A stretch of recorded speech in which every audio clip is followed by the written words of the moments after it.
নির্বাচনের তারিখ ঘোষণা হলেই সারা দেশের সকল নৈরাজ্য কমে আসবে বলে মন্তব্য করেছেন বিএনপি স্থায়ী কমিটির সদস্য ডক্টর আব্দুল মঈন খান। সকালে গুলশানের ডেমোক্রেসি ডায়াস আয়োজিত গণতন্ত্রের উত্তরণ, সরকারের মেয়াদ ও সংখ্যানুপাতিক নির্বাচন প্রেক্ষিত বাংলাদেশ শীর্ষক এক আলোচনা সভায় প্রধান অতিথির বক্তব্যে তিনি একথা বলেন, দেশের মানুষ একটি নির্বাচন চায়। যদি 5 আগস্টের মধ্যে একটি নির্বাচনের তারিখ ঘোষণা করা হয় তাহলে খুব দ্রুতই দেশের পরিস্থিতি স্বাভাবিক হয়ে যাবে। এ সময় নির্বাচনে পিআর পদ্ধতি বাংলাদেশের মানুষের জন্য উপযোগী নয় বলে জানান ডক্টর মঈন। বলেন, অন্য অনেক দেশে থাকলেও বাংলাদেশের বাস্তবতায় তা কঠিন। অনুষ্ঠানে বিভিন্ন রাজনৈতিক দল, অর্থনীতিবিদ সহ সুশীল সমাজের প্রতিনিধিরাও দ্রুত নির্বাচনের তাগিদ দেন। তবে পিআর নিয়ে ছিল মিশ্র প্রতিক্রিয়া।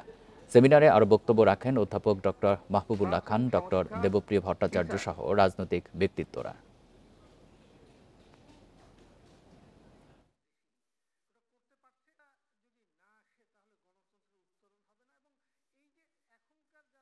নির্বাচনের তারিখ ঘোষণার সঙ্গে সঙ্গে বাংলাদেশের সমাজ, বাংলাদেশের যে সার্বিক পরিস্থিতি সেটা একটা নিয়ম শৃঙ্খলার ভিতরে ফিরে আসবে এবং মানুষ তাদের গণতান্ত্রিক যে গণতান্ত্রিক অধিকার প্রতিষ্ঠার জন্য আজকে থেকে 1 বছর আগে ছাত্র জনতা বিদ্রোহ করেছিল।